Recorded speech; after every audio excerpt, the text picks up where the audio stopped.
What's up, guys? It's the Prophet here, and today we're diving into Britain. Yo, it's Lil Schmuck playing the foil once again, this time as the Turkoman. Little schmuck. So off the bat, we're gonna play. Oh, crap! Right. All right. So I'm gonna show you guys how to play defensive and offensive Britain. So Defensive and offensive. that is correct. So what you're gonna do off the bat is you're gonna make a fortress here, because Cyprus is very important because you can. Super. It's yeah. Because it gives you vital naval control, Key. and it's key, yeah, and it will allow you to get more favorable engagements with the Ottomans. Much more favorable. Ah, God, what's wrong with you today? It's so You're just getting uppity. you're just getting engagements that are so favorable. This is this is what happens when Cook has too many cappuccinos. All right. So what you're gonna do is you're gonna take your British battleship in the north, and you're gonna take Norway, and you're gonna move your initial troops in Britain to Ireland to stop the Easter uprising. So the basic meta for Britain is you're kind of buying for time. So you're down 150 resources from the Ottomans. So you need to get that from Scandinavia. Once you get Scandinavia, you got more income than the Ottomans. So, you're gonna fortify Cyprus with an extra fortress, coastal batteries, and you're gonna be dueling it out with the Ottomans in Crete. So if the Ottomans isn't a complete idiot, he's gonna be going navy. If he's not going navy, you've won the game. He's an idiot. So, for example, if you're dueling over Crete, uh, you're just gonna want to try and get favorable battles. So the Ottomans are gonna try and establish a fortress on Crete, and if he can do that, that is really really bad because that gives them a lot of control over the Mediterranean, and it allows them to act with impunity.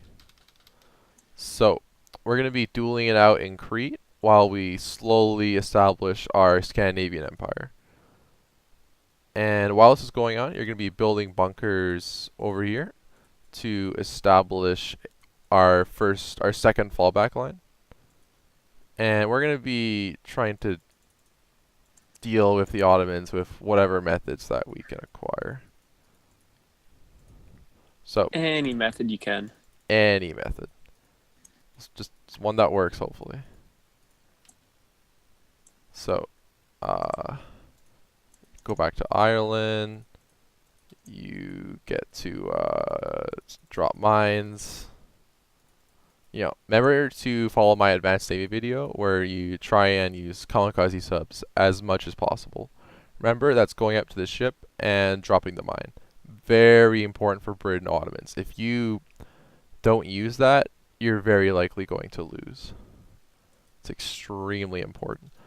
So for Britain, you're just going to slowly build naval parity, switch as many ships as you can, and oh my god, no.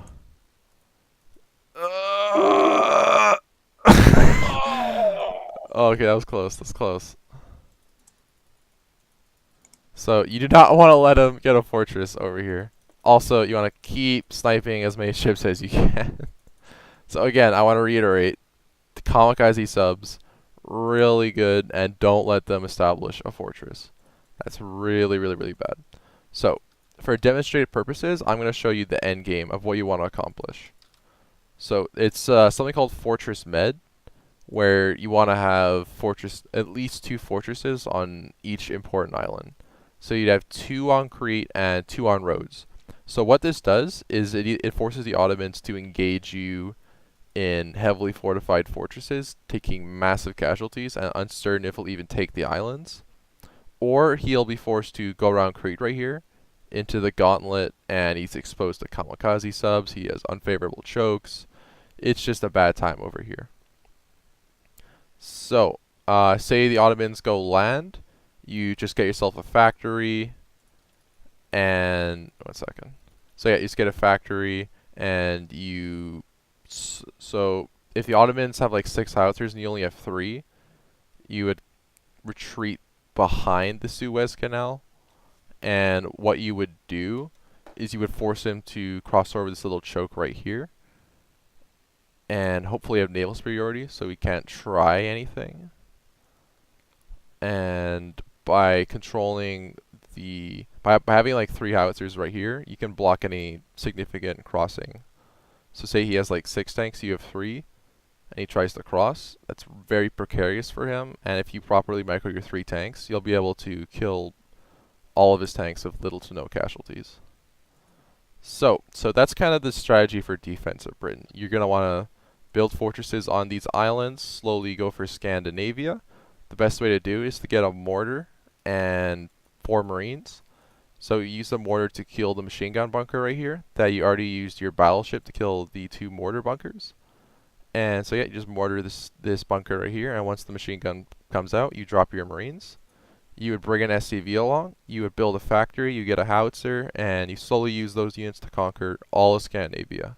That's all you need, 1 howitzer and a few marines. Scandinavia will be yours. So that's how you would play defensive Britain. And then there's offensive Britain. So the gist of offensive Britain is you spend your first $600 on 2 destroyers and a few mines. So let me show you. So cook, you can kill that stuff. So hypothetically, in starting a couple of minutes, Cookmaster over here would have a battleship and 2 destroyers, very similar to what you have. So he would try to intercept you with whatever plans that you try, but you have an extra $100 you can spend on 4 mines, because it's 500 for 2 destroyers. So what you would do is you would take one of the destroyers at the very start. Oh, he's got a little sub. It's kind of cute. Gonna kill it. So yeah, it's just a little sub. And what you would do is the 2 destroyers and 1 battleship would be approaching from over here, and you would just drop a few mines so you would know their position. That's real cute, Drop a Cook. few mines. Yeah. And you would know their position, and hopefully he might even land on some of them. And this would enable you to get a very favorable engagement if you chose to actually engage, because you'd see what he's doing, and he'd be distracted with the mines. So you would just attempt to take the port and cities over here, and if you did that, you would lower his income by about 60, which is a lot more on parity. And you would attempt to take this port over here, and during that time, if the Ottomans were still trying to make navy, you would get your own factory, and you would make a howitzer and a balloon. So the Ottomans can militia rush, and they can easily snipe one of your tanks, so you need at least 3 machine gunners to protect it. So very ideal offensive positioning is something along the lines of this. So you would have, so preferably you would have your machine gunners in the front to do as much damage as possible as soon as possible. And what are you doing?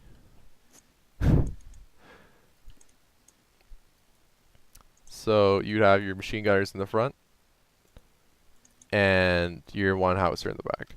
So you would just start killing his bunkers, build more of a buffer between your bunkers and his. And if the Ottomans is a complete idiot, you can mass tanks and go hard on into the Ottomans. But most of the time, he'll make a few howitzers, and it'll turn into a bit of a grind. Not really worth it. And that's when you would focus the Baltic. So a good way of actually taking the Baltic at the start is by getting a few mines with your battleship. You would go into this port over here. You would lay your 3 mines over here to prevent any German counterattack. Most of the time the Germans will just run into the mines when they try and stop you. And you could take this port right here and this town, and this would also greatly ensure that you won't have to worry about any potential German invasion of Scandinavia. But I just want to reiterate, Scandinavia is the tool you use to reach parity. You need Scandinavia. To not get Scandinavia is very risky, because you have no fallback then if you lose Egypt. And I just want to reiterate, you really like holding Egypt is of vital importance. You screw over your entire team if you don't get it, because you may see it as you getting Scandinavia, but it's also the fact of the Ottomans gaining income and you losing income. You kind of balance out while he gets like twice as strong. Very important. Also, from my Blitzkrieg and artillery video, you always want to be attempting to snipe their artillery. So something like this. Little technique if this tank is a little bit improperly defended, you would send the militia, you send your real troops from behind. Look at that. We lost maybe, I don't know, like 3 troops, but we killed a howitzer. We are doing very well for ourselves. So again, try and make Fortress Med where you make fortresses over here, and over here. And that is very important. So yeah, that's just a basic tutorial for playing Britain. Uh, the deciding factor if you're going to win against the Ottomans mostly comes down to your micro. So I would suggest playing melee to help improve that. But always using kamikaze subs. Very, very, very, very important. Alright, so yeah, that's my closing statements, You got anything to say, schmuckers? Yeah, mass mines works every time. Okay. Just ask the best players in the game. Best players. It's a lot of mines you got there, bud. Jesus. Ooh, get wrecked. Yikes. Alright. See you guys later. Easily destroyed him. Thanks for listening, and I'll see you, have a good one. Have a great one. Profit out.